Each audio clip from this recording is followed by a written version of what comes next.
Welcome to Above the Garage. Hi, friends. Welcome to our discussion of Season 4, Episode 7 of Succession, which is entitled Tailgate Party. It was written by Will Tracy and directed by Robert Pulcini and Sherry Springer Berman. Let's do our round of introductions and dive in. Hi, I'm Violet.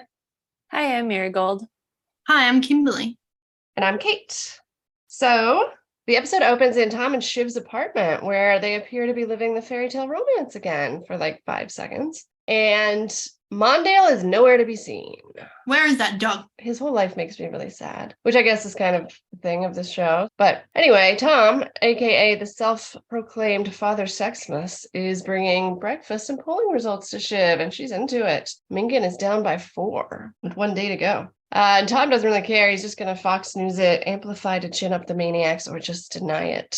We find out Mattson thinks the Living Plus bump is done, and he's not planning on coming to the election eve party as of yet. And then Tom gives Shiv a not getting divorced present that best case scenario baffles her and worst case infuriates her. And we later learn it was the worst case scenario. May as well have sent her a brick of his blood. Yeah. But it was a scorpion. And that brought to mind the old parable about the frog and the scorpion dying on their way across the river. I don't know this. So the scorpion needs to get across a body of water, and the frog is rightfully hesitant because he doesn't want to get stung by the scorpion. But Scorpion promises he won't sting him. And then halfway across their crossing, he does sting them and they both drown. Okay. Like, don't trust predators. Yeah.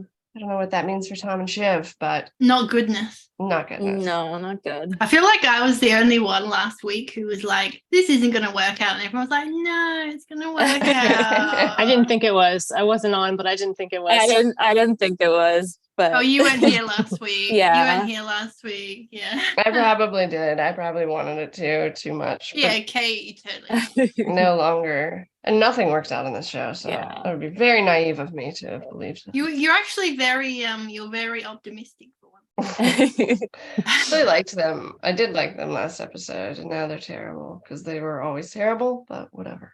I like the visual of like their chef making her like sort of kind of like breakfast in bed type thing, and like Mhm. Tom's just like walking there with the tray, like, you know, like when like you're a proud like person, like, oh, I've made this person breakfast in bed. Like, no, this chef has made you breakfast in bed. Do you think was that like their normal person that just makes them food every day, or was the person there because of the party? Yeah, I don't know, because I did notice there was another person. Like, were they cleaning or? Yeah. I mean, either way is not weird because it's like, of course they would have a chef and a cleaner. Like, why wouldn't you if you were that rich? Yeah. Totally. Definitely. I don't see either of them like cooking for themselves on a regular basis. So Mm-mm. Very good point. Yeah, I think they would have a chef. If I had that much money, I would have a chef. So That'd be like Yeah. the first thing I would do. I had a random thought. So like at this point, they've had lots of sex. And I know that Shiv is like, I think we kind of said like a little around 20 weeks pregnant, but I was like, isn't she starting to show at least a little bit? So I was just curious that Tom didn't pick up on anything, but I mean, he could always just chalk it up to like gaining some weight. yeah. Yeah, it's been a while. So I keep like waiting every episode. I'm like, okay, this is when Shiv is going to tell people, but it never happens. So yeah. Oh God, now it's just like awful about like what he said to her in that Oh, scene. yeah. Like ahead, I won't speak much about it, but man, like that was a low blow. That was the literal worst thing he could have said to her. And Yeah. he got it. Seriously. Good work. Yeah. I don't think there's any turning back. from No. that. I think that like as far as showing, I showed like really late. Yeah. And I know some people do. But yeah, you would think it's coming soon, and you're right. She's been naked a lot around him for sure. Yeah. Like she needs to tell people soon, I think. Well, he probably doesn't have the balls to call her out on her extra stomach. That's true. Yeah. It would be a kind of a dick move to be like, oh, you gained some weight Yeah. in your stomach. But she looks great in this season. Yeah. Mhm. Yeah. My one note from the scene was just Mattson / Shiv / Tom ? Threesome. Yeah, I could watch that. I love like Madsen's like chaotic energy. Mhm. It's fun. Yes, it's so him. I love how he plays this part. I wrote that later down in the episode, like the like cuteness / chaotic insanity. I don't know, just Yeah. everything about the way that he plays Mattson is delightful to me. It's like arrogant insecurity. Yeah. Like it's a combination. Yeah, it's kind of charming. Arrogant insecurity is my thing. I would be pretty terrified of him, like in more than 5-minute increments, though. Right, definitely. I don't think I would really want to hang out with him ever, but It seems too stressful. he's nice on my screen. Yeah. When Kendall gets out of the car in this next scene, did anybody else think he was buying drugs, or was that just me?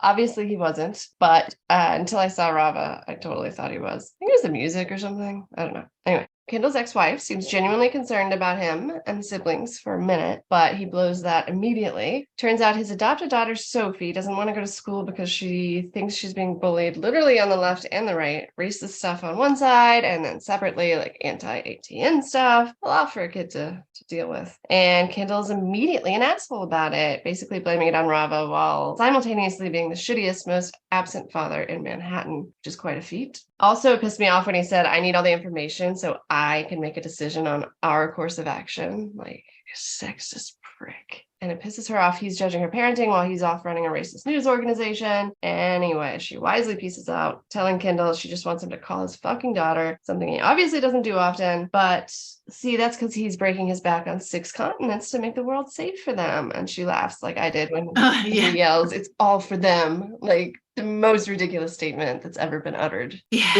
on the show, I think.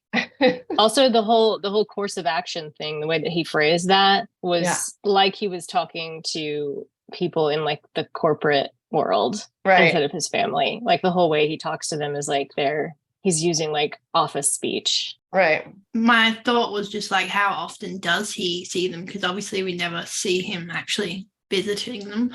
I think the last time that we saw his kid, we saw his son when they were in Italy for Shiv's mom's wedding. Yeah. I remember that scene when Kendall invites Logan over for dinner and Logan makes the grandson try it first in case it's like poisoned or laced with something. Like, oh my god, I had forgotten about that completely. I just now that you're telling us, I remember. Yeah, that's crazy. Oh my god. Maybe we've seen the kids after that, but that scene like stayed with me. I'm like, whoa. Yeah. Despicable. Jesus. Yeah, I mean, he obviously, like, I don't know, basically never calls them if the wife has to get in touch with him to get him to call them about a major issue. So, I mean, they're probably better off, but I don't know. He's just such a shitty parent. It's just so interesting because they're all such terrible people and they're so selfish. Mm-hmm. They only care about themselves. I think I stopped sympathizing with like all of them more this episode. I think that everybody was just like up to their assholeness, especially Tom and Greg in the next scenes. And then Roman's being driven around while he tries to get his deputy ratfucker Toma to dig up dirt on Mattson. And apparently Toma is no Greglet. He's complaining about his orders. And then we see where he's being driven to. A little sibling brunch. Connor's just come from seeing Pop, which is hilarious. It's like a daily thing for him, checking in with Daddy's corpse. I woke up on the right side of the coffin today. I'm happy to hear his body's holding up for so long. When are they going to have his funeral? It's so funny what a non-priority his funeral is. I think by reading the episode titles, I feel like it's going to be 9 when they actually do it. What's it called? It's called Church and State. So I just figured that's probably. Right. Is it maybe because of the election that they're putting it off? Yeah, I think that's what I was wondering too. Yeah. So they just have him on ice until they get past the election. I know. Right. I was like, whatever. We'll get to it. Maybe the Mattson deal too. I don't know. At first it was. I mean, they did those meetings first. So Yeah. I don't know.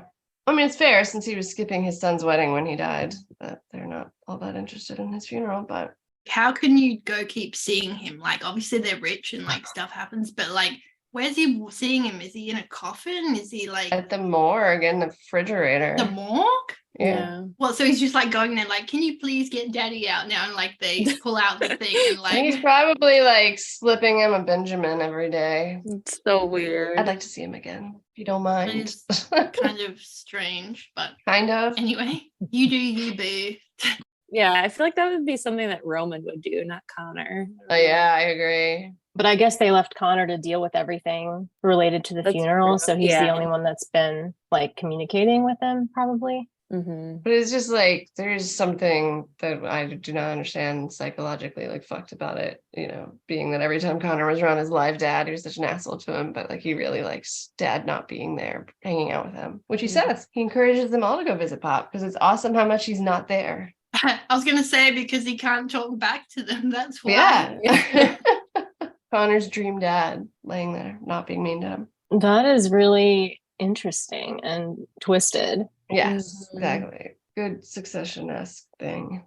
And then Kendall joins and Rome realizes Shiv's so perky because of the polling this morning. Meanwhile, the rest of these assholes are obviously pulling for the right wing. Kim wants to get to business and Connor's feeling very important about heading up the funeral commission. He's not comfortable agreeing with all of Marcia's desires and the kids must have been real distracted to let that happen. So they immediately decide to reverse course on that. Fuck Marcia. But the big question is who's going to speak? And it's really interesting that nobody wants the job. Connor's got to run, election and all, and Kendall and Rome suggest inviting Nate to the party tonight. They seem to be well aware of the personal discomfort that will cause Tom, but they think Nate can maybe get the regulatory boards to shut down the Gojo deal. And the second the boys leave, Shiv calls Mattson and tells him everything and tells him he's got to come to the party now because half of the most important people in America are going to be at her apartment tonight. I do enjoy picturing him jumping to and hopping on the plane like immediately, which would have been required to be able to get there by this evening. Yeah. And then there's a little sexting between everyone's new favorite reunited couple. Shiv's been orgasming a lot lately, which is probably the pregnancy. Come on, Tom. But he hasn't figured it out. I was a little confused about Nate. So, like, what is it that they're wanting to gain at this point from him being there? Like, the regulatory thing, like, I get that, but, like, how is Nate part of that? Yeah. I mean, I don't fully understand either, but the idea is that monopolies would piss off Democrats, and so he would. There we go. Okay. Step in. They're, like, becoming like Disney. They're, like, buying everything, and so... Yeah, they installed that. Nate would be maybe trying to stop that from happening if they could get him in there because of him being liberal, I guess. Yeah. And having some influence with the liberal candidates. Right. And the lobbyists. I have a question for you guys. Do you think that had the Shiv and Tom like fight happened like earlier in the night, do you think Shiv and Nate would have hooked up? There just didn't seem to be any like tension there. No. Yeah, that's what I thought too. The tension definitely seemed to be a lot more like Tom and Nate. I don't know whether he's going to be in like next week's episode because there is the election, and I'm assuming we'll see like Mencken and other peeps. Yeah. Just before we move on, I did like when Connor said that he was going to see Dad, and then she was like, she's like, any change? Like something was going to happen. Prop up like the Undertaker. Was this the scene where Connor says, we really want a tight 90, talking about the funeral? Yeah, what did that mean? Like he wants it to be 90 minutes. Oh. That's what I thought. Like a tight 90 minutes. And I say that all the time about movies. I'm like, it needs to be a tight 90 or I'm like not going to watch it. So that really amused me. I feel like we should say that every day on this podcast. You should say that. We should. Yeah, this should be a tight 90. Yeah. Yeah. It's so funny that like when the text messages come, like they have such a straight face. Like Tom's got the straightest face ever. He's like, nope, I'm still rock hard, and it's so true. Like when you do that stuff, you're like, And he's like seconds away from Greg firing like 40 people. Yeah. Oh man, the setting of Tom's side of it was horrifying. Yeah. So he like just delivers a couple sentences firing hundreds of people extremely uncaringly, like not even remotely kind sentences the way they're delivered, and then hands it over to Greg, who continues with maybe like 1% more care, but not really. They really are assholes at this point. Even Greg, who used to be a somewhat better guy in the beginning, but power and money have really ruined him. And Tom, Tom, yeah. Mm-hmm. He like trained Greg to be awful. Yeah, you're right. Because he like made him do the firings, and at first he was like terrified of it, and like now he just is emotionless. Yeah. I feel so bad because like Tom's just a pussy. Like he won't do it himself. He just hands it off to these little Greglets to do his dirty work all the time. I mean, Tom doesn't have like any redeeming qualities, honestly. Like as sad as you kind of maybe feel for him as everybody's talking shit about him getting fired, like he doesn't do anything. He's an asshole. He's very fireable. Yep. I'd laugh if like Greg like took over Tom's job or something. I know. Yeah, I would like that. I wouldn't be surprised. Yeah, exactly. He's doing Tom's job at this point, right? Right. And it's Tom's fault for basically setting that up. So Right. I'm down with that outcome. And now on to the party. What is the deal with the wine? Can you guys explain the wine situation to me? Why is the wine fizzy? I don't think he's talking about like champagne at that point. It's like this German. The fruity stuff. Yeah. Yeah, I was wondering about that too. Like, it's referenced a lot. Leah, later in the episode when he's talking to Shiv, he's saying, "You gave me some shitty ass wine," or something like that. You fobbed off that wine on me. What does that mean? I was like, what is that? Yeah. Why would rich people not have amazing wine? I don't get it. The only thing I could think of was that the Pierces gave them maybe some wine in an earlier season, I think. Oh, maybe. But I still don't think that would be shitty. Yeah, I don't know then. That does remind me of that scene though, when they're at the Pierce meeting and she's like, take some wine. Yeah. Yeah. But if it sucked, you just wouldn't use it. Like I'm baffled by the wine and I would like to understand it. But yeah, that's the only thing I could come up with thinking about wine, that scene. Anyway, Tom's tired, pre-tired. Anyway, more sex bragging before she tells him Matsson's coming. And Tom's like, that's good for me, which Shiv has clearly not thought about for a single second.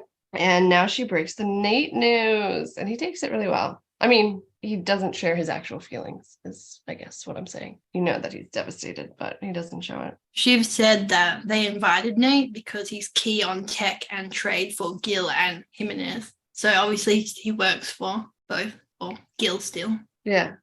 Now the party's in full swing. There's a wide range of political leanings here, which I find interesting. I wonder if parties like this actually happen with both sides of the spectrum represented the night before the election, when emotions are obviously going to be running very high.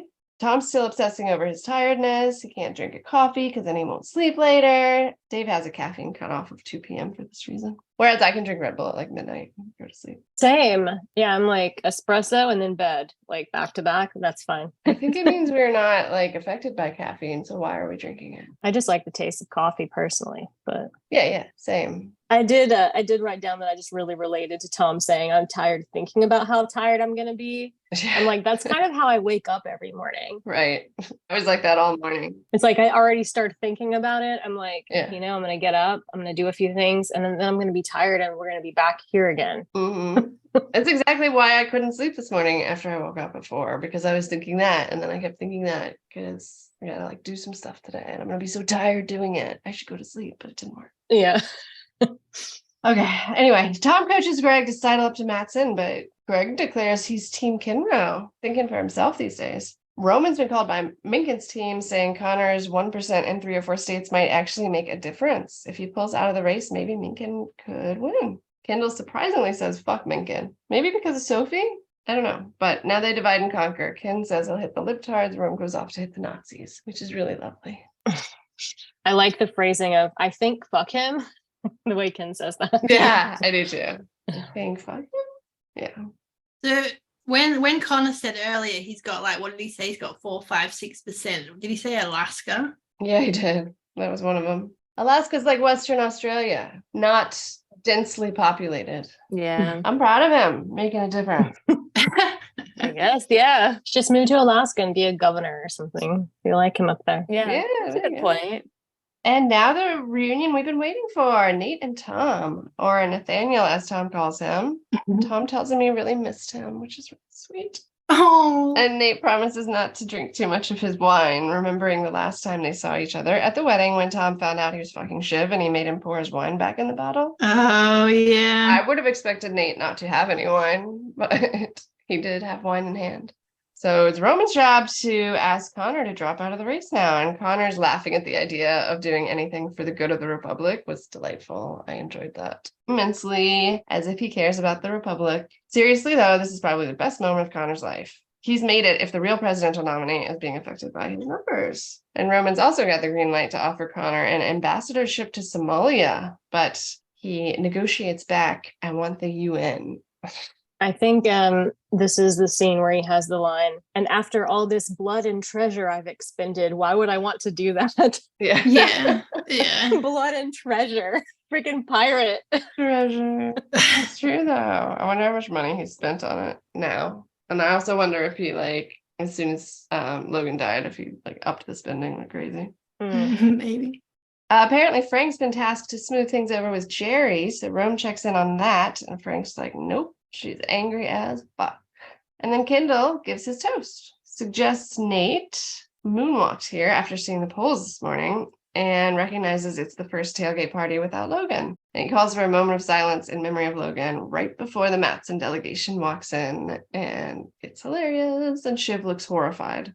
Did you guys think Nate looked uncomfortable like already with when Kendall said that about moonwalking here? I was already like, Nate does not like him calling him out like that. Yeah. And then it becomes more obvious later, but even at this point I'm like, okay, they need to not make such a big deal out of this because he's gonna, I don't know, Kendall fucks it up. the wrong approach. Yeah, Definitely. Yeah. I love Matson's like jacket that he's wearing. Oh my god, the gold jacket. It's not like super out there, but like just I don't know, everybody's like in suits. Like, was it like snake skin or something? It had like I don't know, it had like a texture to it. Uh-huh. And then later when he's like up in the window, sitting in the window with his just like his sneaker like on the windowsill. Yeah. Mm-hmm. I liked that positioning. It was weird though, because Ebba was there, like right next to him, right after she'd like outed his numbers, and he had the whole scene downstairs. I'm like, they are weird together. Yeah. But Shiv pulls off her shock pretty well outside on the balcony too. She even suggests throwing him out. She's much better at this than the boys are, like she said last week. You're not good at this. She even gets Kendall to suggest that she stay close to Matson. Operation Nuke the Luke. They have great operation names in this family. I will give them that. They are not good people, but they have good operation names. Matson's interviewing a tired Tom for his future job, and Tom's kissing his ass as transparently as humanly possible, which is a huge turnoff. And Matson calls him out on it, and then asks Shiv and Tom who's keeping the apartment and the divorce. Then he calls Greg Gary before she briefs Lucas on how to handle this party. That was my note too. Gary. Do you guys think that was intentional, or he really doesn't remember his name? Like, is he just being a dick? I think he's being a dick. I think he knows his name and he's being a dick. So like, I kind of took it as like a net positive because I was like, oh, Greg, he knows your name because he purposefully fucked it up. That's really nice. Oh, interesting. But I don't know. Either way. Greg starts to laugh like really awkwardly and really loud. And is that when Tom like kind of like pulls him away? Like, get the fuck out of here, you dummy. Probably. Then they go to talk to his entourage, and Ebba is like really stunningly bad at her job. How is she their PR person? She really can't like socialize. She has great hair though. I like her hair tonight. I just think that she's purposely trying to fuck his company. Yeah, at this point. That makes sense. Yeah, and she's not very invested in this job anymore either, because she's just like biding her time. So I'm surprised he brought her then and that she came. But you guys are probably right. Oscar's done a bunch of edibles tonight to round out the awkwardness. I like how Matson doesn't have any problem just announcing what people are doing, like announcing that Oscar's on edibles and stuff. Yeah. Just like, it's fine. I mean, edibles seems pretty tame to me at this point. Yeah, too, it is definitely. For them. So but yes, like the whole episode, he's giving more information than you would expect about his team. And he's just making them all seem like dummies. Like he's just making his own team seem like unprofessional. Less than professional. I guess. Yeah. Exactly. Meanwhile, Roman's still offering countries to Connor, and he says no to the Slows. I liked that. For Slovenia and Slovakia. But he'd be down for North Korea. Very ambitious. Oman, though. He'll see what his woman thinks about Oman.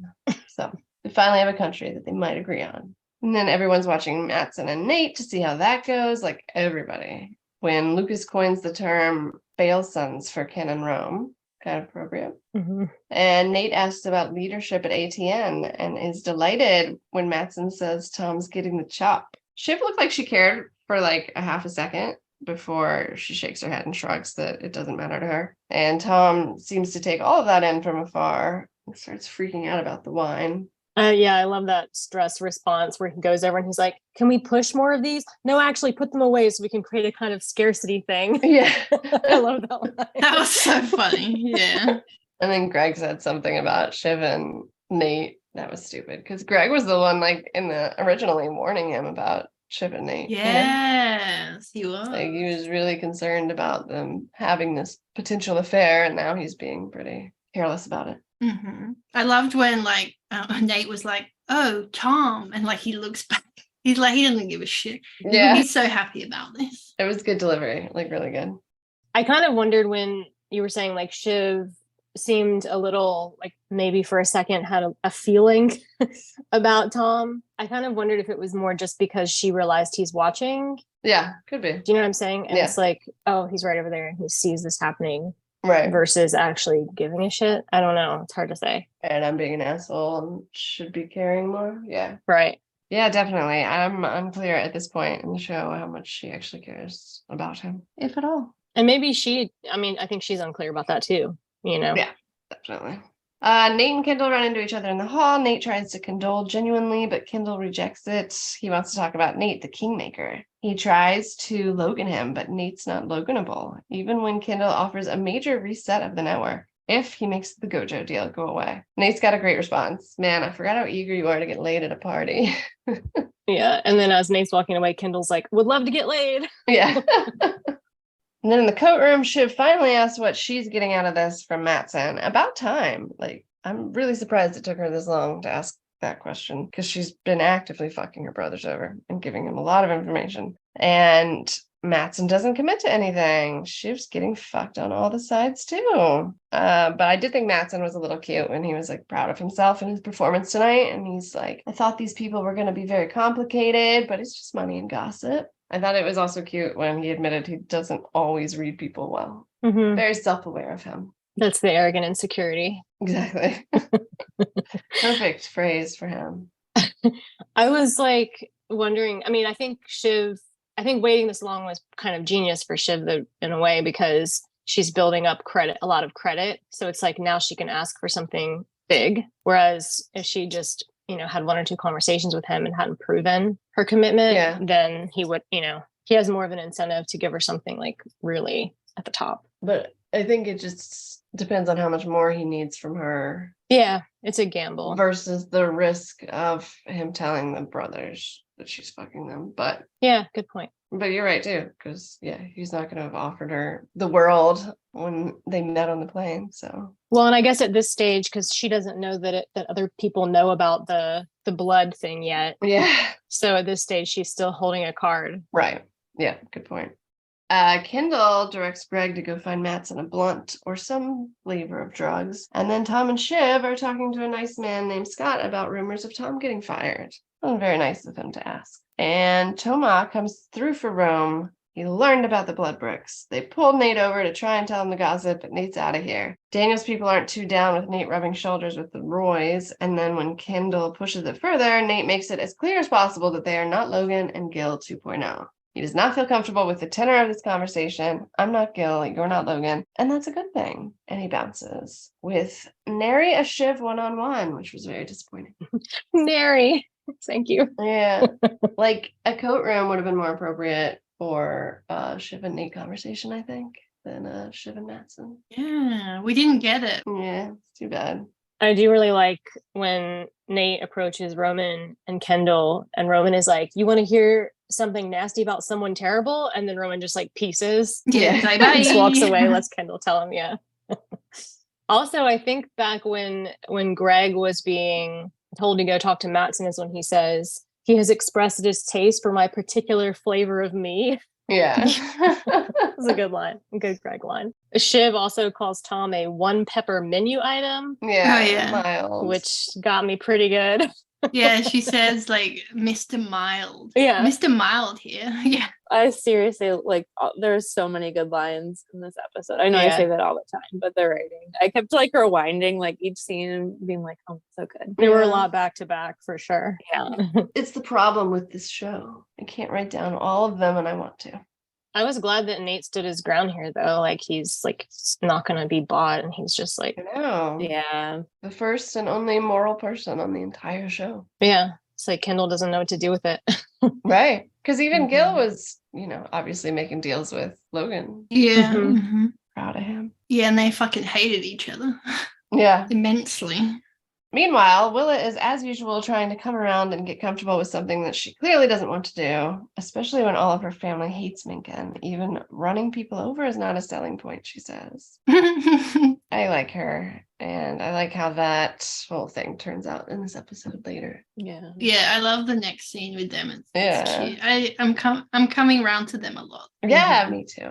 She's very, I think she's, when they had that scene before they got married, right after Zan died, and it was very sincere seeming. Right. Yeah. I love that scene too. And it's like, I don't think that she genuinely cares about him. Yeah, I think so. If it's not love, Mhm. like she just cares and is supportive of him and stuff. So it's really nice, actually. Mhm. Yeah. Yeah. They make the most of their situation, and Yeah. they do both care about each other. So easily the best couple on the show because the competition is pretty weak. Yeah, they are.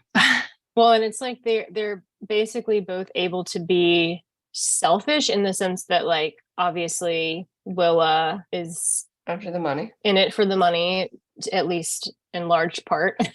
Right. And Connor is kind of somewhat taking advantage of her by having the money to offer her to be with him. Right. But they're honest about it, and they're like still able to care, Yeah. even though they're being selfish, which is like not how any of the other characters are. So yeah, it's pretty cool. Yeah. Yeah. They're nice to each other, and yeah, Mhm. really solid couple for this show. I feel like that like kind of contrasts like Shiv and Tom, like Yeah, it does. where Mhm. they still have like that power money thing, but I feel like it's one-sided where Tom, well, I don't know how you guys feel, but Tom genuinely loves Shiv, but she doesn't love him back. Right. But I feel like with Connor and Willa, it goes both ways. They both care about each other.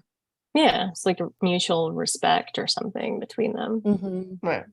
But Greg does do Tom's bidding and tries to creep in on the Swedes to very unpleasant response. Oscar literally blows smoke in his face. I know. He like spattered at him. He was like, I know. I was like, so rude. I know. It was awful. And he's treating him the way like the family does, but he hasn't earned that right. And it's just really mean. I know. And Lucas even tells him to chill. And what did he say? He said he was here on A charm offensive. charm offensive. Yeah. I forgot that he also called him a fucking dingleberry. Yeah. Yeah. So mean. So mean and funny at the same time. Yes. And then they gets really uncomfortable with all the Swedes. Lucas claims he'd love to fire Ebba, but Ebba has created and fostered this situation in which he finds it very difficult to do what he wants. It is quite interesting that you have sort of tenure because we mingled. It's so fucked up. Oh my God. Yeah, I wrote the same thing down. I underlined mingled. I'm like, somehow Madsen is managing to frame this whole thing like it's Ebba's fault. Yeah. Yeah. Yeah. Him sending her blood is her fault. And now he can't fire her. Oh my God. I mean, the fucking nerve, man. Yeah. But Greg offers to fire her, and then Lucas yells for everybody to gather around to watch the firing. And Kendall's eyeing all this from upstairs and follows Ebba out on the balcony. Roman follows too. I just like when Greg was like, he's got some recent experience in this arena.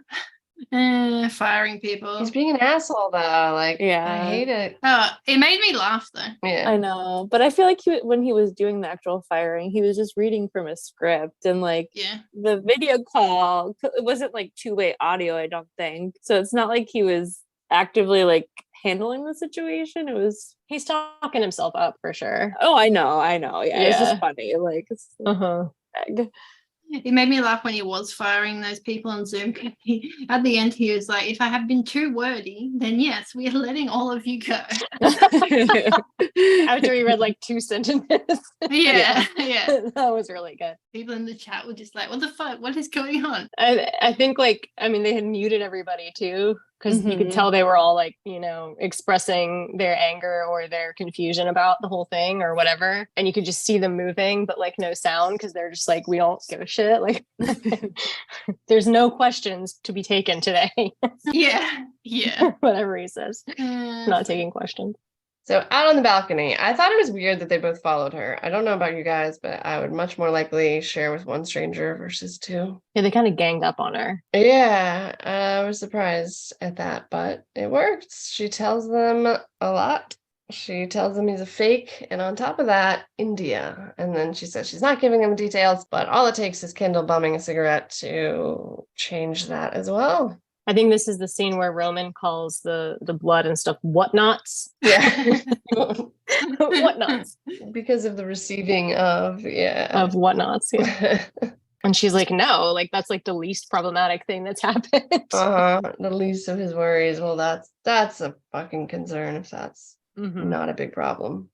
Tom's getting shit for ATN's bullshit headlines. For example, Dim's positive polls a radical misinformation plot. And Shiv tells him that she's been getting a lot of shit for that in the room, tells him to call someone about it, which he's not very interested in doing. They're just writing shitty like Fox News headlines denying that they're losing the election race. So it's kind of what he said this morning, like of their options, they decided to go with straight up deny that the polls are correct and that they say that the Democrats are planting all this false information so that they can then reject the election results as their next step tomorrow. Yeah, and Tom's in charge of that, so it's pretty fucked up. But the brothers swoop in to save Shiv from any more of that conversation to tell her about Mattson's fake numbers. And she looks genuinely scared. Yeah, she does. Obviously been backing the wrong horse. I think Kendall, or maybe it was Roman, I'm not sure, said Mattson has been peddling bundles of South Asian packing peanuts. Yeah. I think it's just a word for like padding the numbers, right? Is that what he's trying to say? Oh, like he was using like a metaphor or something like that too. Yeah. That's what I thought. Yeah. That's how I took it too. Meanwhile, Mattson's impressed Greg's taken 100 scalps in the past couple days and asks if he feels bad afterwards when Greg says, honestly, no. And I like when Lucas said, oh, okay, not a good person.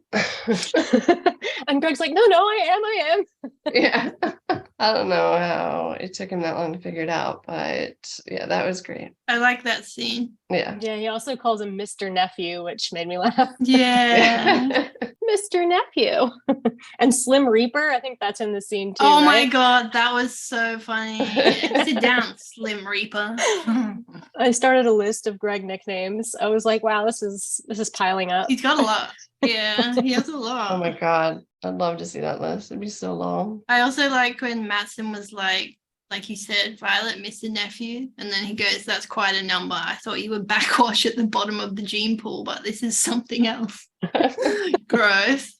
And now Shiv confronts Mattson about India. He wants to know if it was Ebba or Oscar that told her first. And then he tells her, like, if there were two Indias, it would make sense. India, of all places, population of 1.4 billion. So is a pretty big problem. Shiv asks his plan to deal with it, and he admits his whole plan is to just close this deal quickly. This is where I wrote, I love Skarsgård in this role, which we already discussed. Yeah. Shiv offers to just build a new India. Yeah. So you can fix it, right? Yeah. Build a new India. Yeah, like if there were two Indias, that was all I wrote down in the scene because that was so great. I like that, like at the beginning when we first meet Mattson, like he seems like, like an evil genius, and now it's just he's an evil, not so genius. Like yeah, Ebba said he's not even like a coder, right? Yeah. Right. It's all like they all built up his reputation. That's pretty wild reveal. Well, just money based. Yeah. Mhm. Someone else did it and then he like bought it and then kind of claimed it as his owner. I think that's what they said. Mm-hmm. That's really interesting. Now we get a Jerry Rome check-in, and it is not pretty. She is still beyond pissed, and she wants hundreds of millions of dollars to compensate, as well as them selling her narrative. And if they ever veer off course, she will go public with the many, many pictures of his genitalia on her phone. It's nice to know she saved those. Finally, I was waiting for that last week. I was like, you've forgotten about the dick pic. Yes. And then just to kick him while he's down, she tells him she could have gotten him there if he hadn't treated her like shit in the end. She could have, coached him to be CEO. Which is true. And I would like to watch that Choose Your Own Adventure version of this show. Oh, I know. Me too. Please. I want to watch that version too. I really do. I like that she called it eye-watering sums. Yeah. That they're going to have to pay her. Yeah. Which is fair. Mm-hmm. It is. Yeah, she's great in the scene. She's great in this whole season. Is she just gonna, because obviously Roman was like, it wasn't a real firing. So obviously, is she just going to now resign? Yeah, she wants to leave and take a shitload of money with her and make Carolina read her script. Yeah, make sure that she doesn't get fucked over like in the news. Right. Because I know they wanted to pin cruises on her, right? Yeah, they were going to do her dirty. Logan was. I mean, I guess that was more Logan, right? Like, I don't know if Roman would have done something quite like that. Yeah, no, I think, he was against it then, but then he was just stupid. Yep.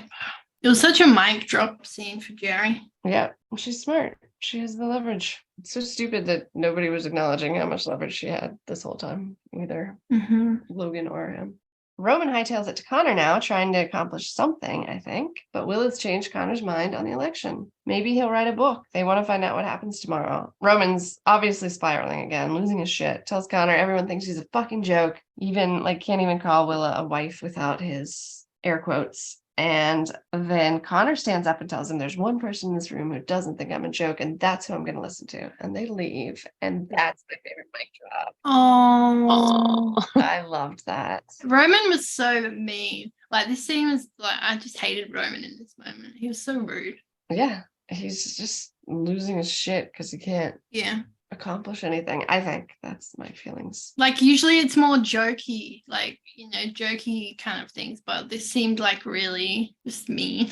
Yeah, and he's rarely mean of the three of them, he's the nicest. He seemed very eager to do this too. When they first brought up we need to get Connor to drop out, he was like, got it, I'll do it. It just seemed like he was into it, kind of. I don't know. I know. I feel really sad. I feel like Roman's gotten more greedy and power hungry this season, and he's becoming more Loganified. Yeah. And it's just I got the feeling too that it's just never gonna end. No. Just gonna be miserable forever and ever. Yeah. I think that now Roman sees that Kendall is probably the one, obviously, that would be the best CEO because he's actually done something. He knows a lot more about it, that Roman's just really pissed off that Kendall's, Yeah, doing shit and he's not. He's basically the CEO, right? I mean, he says he's co-CEO, but really. Right. And you'd hear Kendall wants to drop that later anyway. But it's just if they had just sold the fucking company, maybe try to do PGN together. I mean, maybe it would have ended up like this, but I think specifically this company is so toxic for them. I mean, even put aside that it's basically Fox News, but just all of the family shit in this company is so bad. Yeah. That they're fucked. I honestly feel like the healthiest thing for all of them would just be to sell the company and then honestly go their separate ways and not work together, even on PGN. Yeah, you're right. Just focus on their sibling relationship, not their business one. Take their billions of dollars and just go to different corners of the earth and do their own thing. Right. Yeah, seriously. Lay on a beach and chill out. With their own castles. Yeah. Yeah. Oh, I'm very depressed for them, but deserve it. Yeah, and this is where Lucas is sitting in the window and Ebba is strangely sitting right next to him on the couch. And Lucas talks shit about their family and then New York City, and Kendall takes the opportunity to expose the scandal. Your numbers, literally unbelievable. And then Lucas calls his numbers gay, and Kendall says that's a little homophobic, don't you think? All as Shiv watches on, absolutely horrified. Her facial expression during this was very notable. I mean, everybody's watching, but yeah, I mean, she's completely losing her footing at this point. Just watching it all melt down in front of her. Yeah, her life goes down the drain, and then they hug it out. I was just laughing because Madsen, as you said, he just says, I hear your numbers are gay. That's such a 5-year-old thing to say. Yeah. As a response. 5-year-old in the 90s, maybe, when that was. Yeah, exactly. When I was in primary school, that is such a primary school thing that someone would have said. And to say that aloud in front of a bunch of people in a room, a bunch of adults in a room, and exactly. People are either going to think you're stupid or be offended. Those are the only options. Yes, exactly. Although probably half of the people in that room wouldn't be offended. Yeah, that's fair. Knowing a lot of them are Logan's mates. Their stance on things. Right. Yeah. That's true. Exactly. I feel like they were just watching on it was just a show for them. I feel I don't know if they really cared that much. It was just yeah.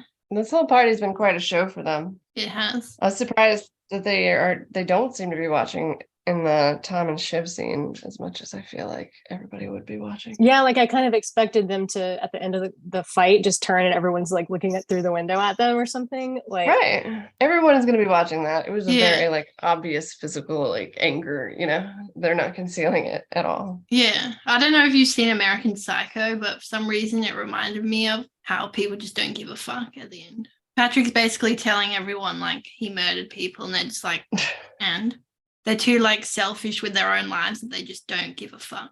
Really? That's fucked up. And now tired Tom is going to bed. And Shiv's like, what the fuck?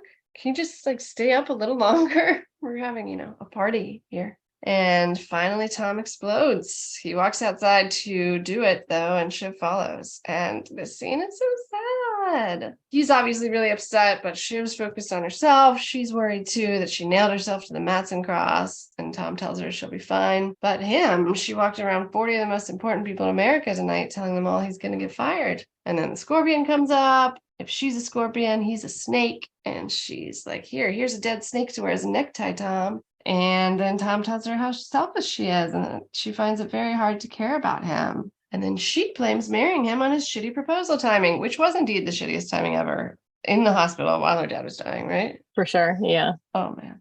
And then he's like, oh, yeah, you really kept me safe while you ran off to fuck the phone book. That's my favorite line in the whole fight.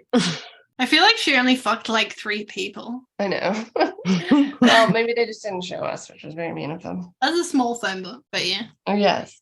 And she points out he's only with her to get her DNA and power, but he yells that he's with her because he loves her. And he yells that kind of genuinely. I guess I believed it. Yeah, I don't know at this point. I'm unsure. I'm less sure than I used to be, but I mean, he definitely like admitted to the money thing already in the last episode. So like, I think, it's a combination, right. But I do think he has some genuine feelings for her. Yeah. Yeah, I agree. And she's like, you betrayed me. And then he yells she was going to see him get sent to fucking prison and you won't have my baby. And then he tells her she's not a good person to have children, which is obviously the most hurtful thing that he could possibly say to her right now. And he doesn't even know it. Did you guys think that she was going to yell about the pregnancy? Yes. Yeah, I did too. But she doesn't.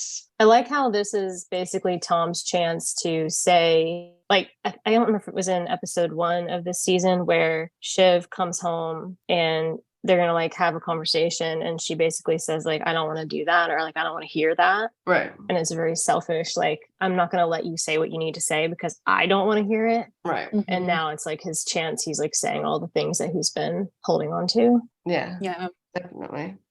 There's some more blaming. She blames him for not spending the last 6 months with her dad, and Tom, in his gentle Tom way, says it's not my fault you never got his approval. There's just a lot of jabs. Yeah. Yeah, it's bad. A lot of things you can't take back. Yeah, like a lot of her like weak points or her like Achilles heel, like right. Her dad's approval. They really hit each other where it hurts. Yeah. Mm-hmm.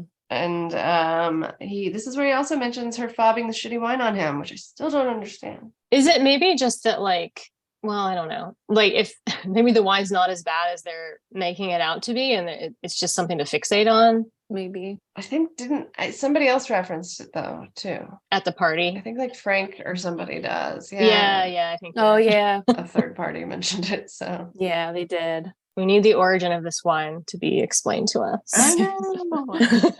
This is also where I wrote it's wild that there's a whole party of people in there watching this, but pretending that they're not. No one gives a fuck at all. It's like when Tom's like, I'm going to bed, everyone. And they're like, yeah, whatever. We don't care. Which is, I respect so much though, because just to be like, get out of my house, I'm going to bed. Yeah. The dream. What a power move. Yeah. So my favorite line in the Tom and Shiv fight was, "You're too transparent to find in a book." Yeah. Yeah. Tom was talking about like she doesn't know who she is, and I kind of think he's right. Like, yeah, a lot of the things that Tom was saying, I'm like, yep. Yeah, it's not anything that's wrong really, or that that we haven't all probably thought about her, or that she's shown as part of her character in the past. It was just the way he said it obviously was like the meanest way he could have, but yeah. He needed to say it. I think he's been holding on to it. Yeah. Yeah, I think both of them were doing that, right? Like both what they were saying to each other was fairly true. Yeah. Although definitely. I remember the line that she says, "You're a hick, conservative hick." I remember there was a line from Nate in season 1. This guy, this corn-fed basic from Hockey Town. That's what he said. Corn-fed basic. Yeah. Yeah. I think he's from the Midwest, which being from the Midwest, I take offense to. Not all country bumpkins and hicks. I'm kidding, but yeah, I think I don't know exactly where he's from, but obviously more humble beginnings than the Roy family. Yeah, anyone who's under like upper middle class status like is just a hick to them. Yeah, well, she even insults his family, right? Right. Yeah. And your mom loves me more than you. Yeah. Jesus. It's so awful. They're never gonna. I just really don't think they're ever going to. I think this was the end. I don't think they're ever going to come back from this, especially after Tom was saying about her being a shit mother, and and when she was saying that you took away the last 6 months I could have had with my dad, like that was like a knife. This is all very bad. Yeah. It was a great scene though. The acting was incredible as usual, but yeah.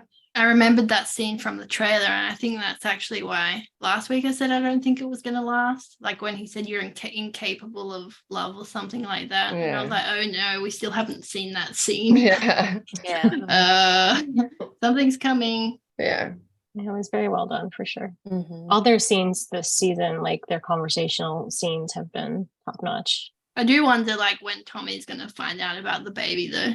Yeah, it gotta be soon. Part of me kind of wonders if they're going to end the season without revealing it. I don't know. Oh, I hope not. I just feel like it would be another like twist that they would do, but I think they probably will. Is it too late for her to have an abortion? I would hate to see that after this conversation. I thought also, I was a little worried he was going to kill himself actually at the end of the episode. Oh my God, yeah. I thought that too. Yeah. Like jump off the balcony or something. Yeah. Yeah, it crossed my mind for a second. Yeah. I was just imagining when Kendall was on top of you remember when Kendall was on top of the building and obviously there was cameras out there, and the next day there was like that big like clear wall. So. Yeah. Well, and in season 1 too, when Jerry takes Kendall out onto the roof to tell him about the debt, and she's like, "Don't jump." Oh right, yeah. Does someone might jump before it's all said and done? I do wonder though what Tom's going to do now, because obviously we have no idea what's going to happen with the deal, but probably going to lose his job. Yeah. I mean, in like a week or two ago, he was gaining so much power, because that would have been in the previous season, right? Like when he thought that everything was going his way and he was like on the top, and now he's like, everything has changed. Yeah. I don't think Kendall will be at the top by the end either. I don't know what's going to happen, obviously. I don't think so either. But we shall see. Yeah, I've got a bad feeling that he might be the one to jump off that. Yeah. Or overdose. Yeah. Overdose is a good prediction. Something's going to happen to one of the kids, I think, but I agree. Ugh. Not Connor, though, because obviously they don't even think of him as... Yeah, it won't be Connor. Yeah, not Connor. Connor's fine. I very much do not have a prediction for who's going to be taking things over now. Oh yeah, me neither. Yeah, I don't know. Yeah. I could see it going in so many different ways. Earlier in the episode, I thought it was going to be Shiv and Mattson, or Shiv and Tom, even maybe. Probably not because it's Scorpion, but not by the end of the episode. Yeah. Anyway, then Kendall tells Frank the India shit and suggests rewinding to season 3 when Waystar was going to acquire Gojo, and then Kendall fucks his siblings. I love them, but I'm not in love with them, right? One head, one crown. Oh, it's so depressing. I love Frank and Kendall, because like ever since the beginning, like Frank's always been like, I don't know, father figure, would you say that to Kendall? Yeah. Like he's been like on his side, and with his Kendall's ideas and stuff like that. Yeah. I do like that. If it is going forward, like Frank's involved in it. Yeah, me too. And then Tom goes inside and kicks everybody out in a real sad way. He references Bedtime for Bonzo, a movie that Ronald Reagan was in about nature versus nurture. Bonzo the chimpanzee was kind of like Tom, the hick, as Shiv called him, learning how to be and act like a rich Roy. But anyway, it's all sad, and everybody's like laughing like it's a joke, and he's like, nope, I mean it, get the fuck out. I don't think anyone cared, right? Like no one moved. I don't know, because Roman was like leaving. He had his last drink to go. Oh, was he?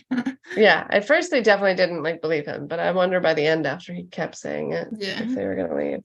I don't know. It was sad. Yeah, and the siblings agree, fuck Tom, and Roman finally volunteers to do the dad speech at the funeral. Shiv and Kendall definitely do not mind. I don't know if this is still Roman just trying to accomplish something, succeed at something. Probably. Yeah. And then the lights are out at the apartment, though Tom doesn't seem to be getting his much needed sleep. No. Do you think a baby will save them? We've already discussed that.